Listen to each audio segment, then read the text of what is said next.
आवाज है ठीक।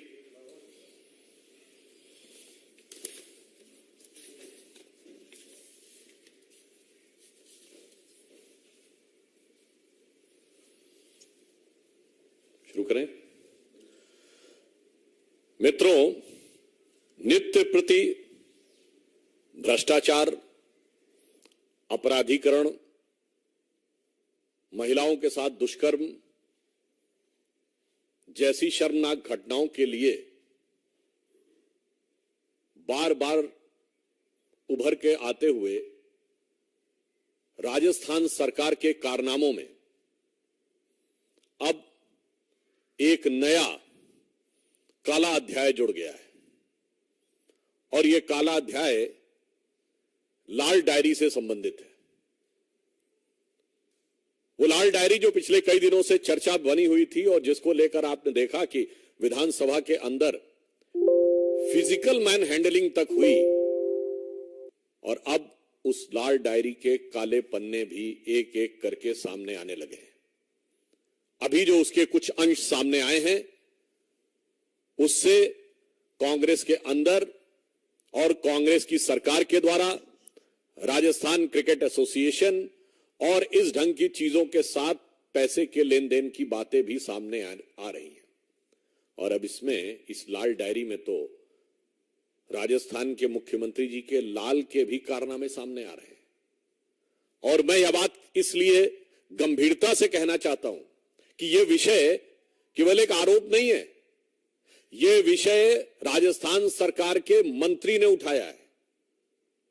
और मंत्री ने कहां उठाया है? सदन के पटल पर उठाया था। मेरे विचार से संवैधानिक दृष्टि से सरकार के मंत्री का सदन के पटल पर दिया गया वक्तव्य सबसे ऑथेंटिक या प्रामाणिक माना जाता है। तो इससे अधिक प्रामाणिकता राजस्थान सरकार के भ्रष्टाचार की नहीं हो सकती। और मैं कांग्रेस के अपने विरोधियों को याद दिलाना चाहता हूं, हमने जब जब किसी भी प्रकार की बात कही है तो वो केवल आरोप नहीं लगाया है। 2G के मामले पर CAG की रिपोर्ट थी और कोर्ट का ऑब्जर्वेशन था। बोफोर्स के मामले में मैं याद दिलाना चाहता हूं, इसी प्रकार राजीव गांधी सरकार के मंत्री विश्वनाथ प्रताप सिंह जी ने आरोप लगाया था। आज अशोक गहलोत जी की सरकार के मंत्री, जिसे चंद घंटों में बर्खास्त कर दिया गया, राजेंद्र गुड़ा ने आरोप लगाया है। तो मैं कह सकता हूं this is going to be a Bofors movement for Rajasthan सरकार। The reason is been, the allegation is by the government itself, क्योंकि कैबिनेट मंत्री सरकार होता है, सरकार का हिस्सा होता है। और इतना ही नहीं, उसमें इस ढंग के शब्द आ रहे हैं कि फोन करके पूछा जा रहा है कि मेरा पैसा दे दो, अभी तक दिया नहीं गया है। और फिर मुख्यमंत्री जी के PS से बात हो रही है और उसने कहा कि हम दे देंगे, परंतु अभी तक नहीं दिया गया। यानी कांग्रेस जिन गारंटियों की बात करती है, वो गारंटी सिर्फ ही नहीं, ये सब भी गारंटी है कि मेरे लिए काम कर देना, बदले में पैसा देंगे। और वो गारंटी सीधे कहां से जुड़ी हुई है? मुख्यमंत्री कार्यालय से जुड़ी हुई है। मुझे लगता है कांग्रेस के नेताओं को इस घटना के बाद शर्म से लाल हो जाना चाहिए था। मगर अफसोस की बात यह है कि निर्लज्जता के साथ कांग्रेस पार्टी और राजस्थान की सरकार इन चीजों को नजरअंदाज कर रही है। परंतु चिंता मत करिए, इस लाल डायरी की लाली आपको चारों तरफ वैसे ही नजर आएगी, जिसमें मुख्यमंत्री जी के लाल भी सम्मिलित हैं। तो मैं कहना चाहूंगा, आज कांग्रेस की स्थिति राजस्थान में वो हो रही है कि लाली मेरे लाल की जित देखूं तित लाल, और लाली देखन मैं गई, मैं भी हो गई लाल। तो आज मुझे दूसरे संदर्भ में यह उक्ति उनके ऊपर चरितार्थ लगती है। और उससे अधिक कष्ट की बात क्या है?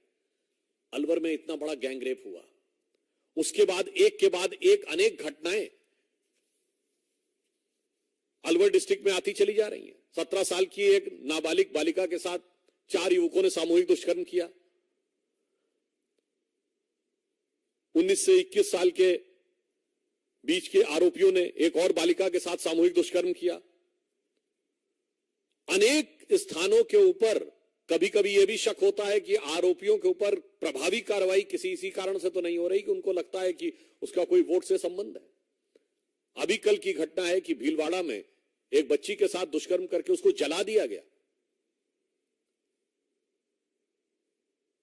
और यदि प्रतिदिन का हिसाब देखें तो 15 से 20 घटनाएं इस प्रकार की राजस्थान में होती चली आ रही हैं। और इससे अधिक क्या कहा जाए कि उनकी स्वयं की विधायिका यह कह चुकी हैं कि राजस्थान में वो अपने को सुरक्षित महसूस नहीं करती। यदि आपके सरकार का मंत्री भ्रष्टाचार की बात कहता है, आपकी विधायिका असुरक्षित महसूस करती है और इस ढंग के दुष्कर्म राजस्थान में हो रहे हैं, तो मुझे लगता है कि आप जितना भी बचने की कोशिश करें, परंतु राजस्थान की जनता उस चीज को बहुत गौर से देख रही है और अब वह पीड़ा का पारावार समाप्त होता हुआ नजर आ रहा है। धन्यवाद।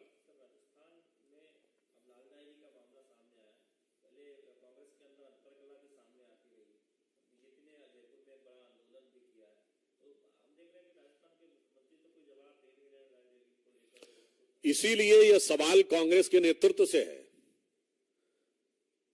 कि इतनी बड़ी घटना के बाद भी कांग्रेस पार्टी को जवाब क्यों नहीं दे रही है। मैं पुनः कह रहा हूं, यह मामला किसी भी अन्य मामले से अलग है। यह आरोप नहीं है, यह सदन के पटल पर मंत्री का वक्तव्य है। तो यह स्थिति गुणात्मक दृष्टि से बिल्कुल अलग है।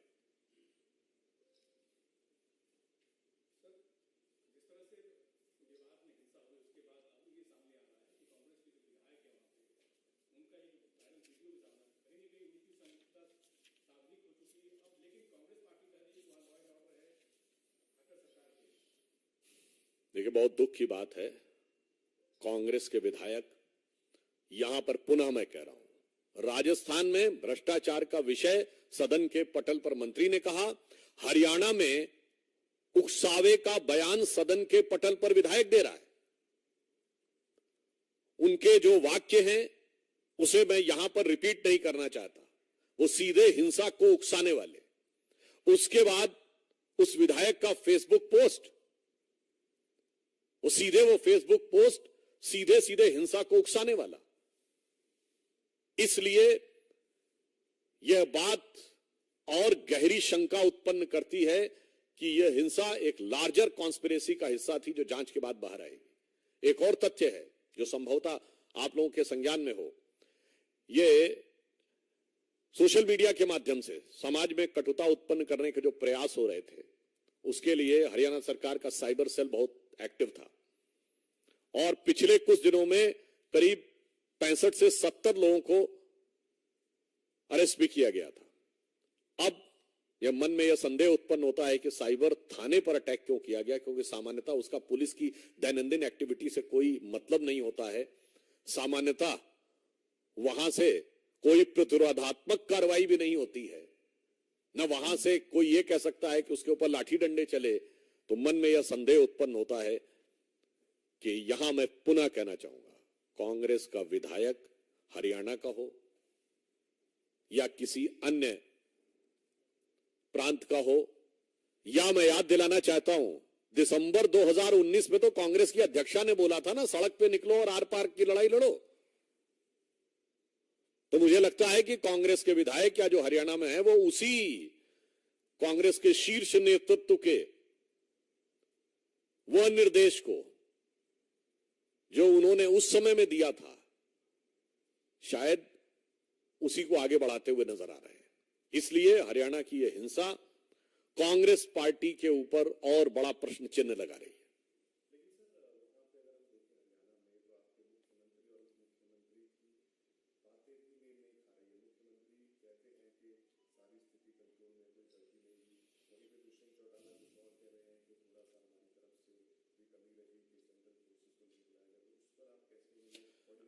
देखिए, उस घटना के ऊपर सरकार ने, हरियाणा की सरकार ने पूरी सतर्कता, संवेदनशीलता और सक्रियता के साथ काम किया है और केंद्र सरकार ने भी तत्काल त्वरित प्रभाव से समुचित सुरक्षा बल मुहैया करा के स्थिति को नियंत्रण में लाने का प्रयास किया है।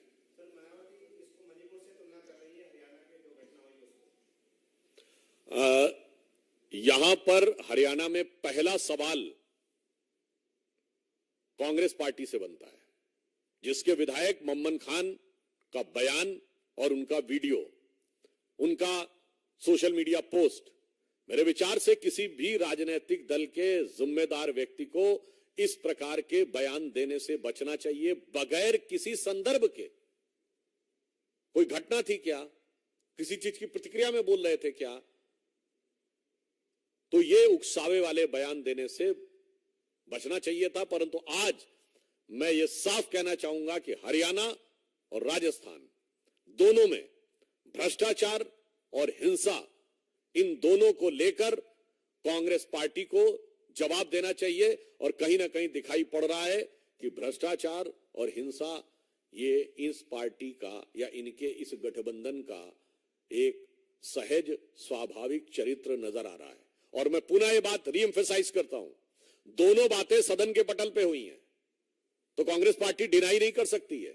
यह आरोप नहीं है, यह उनके विधायक और मंत्री का फ्लोर ऑफ द हाउस पे दिया गया बयान है। तो फ्लोर ऑफ द हाउस के दिए गए बयान की पूरी नैतिक जिम्मेदारी उस पार्टी की बनती है या उस सरकार की बनती है जिस सरकार का वो मंत्री है, और उस पार्टी की बनती है जिस पार्टी की वो विधायक है। धन्यवाद।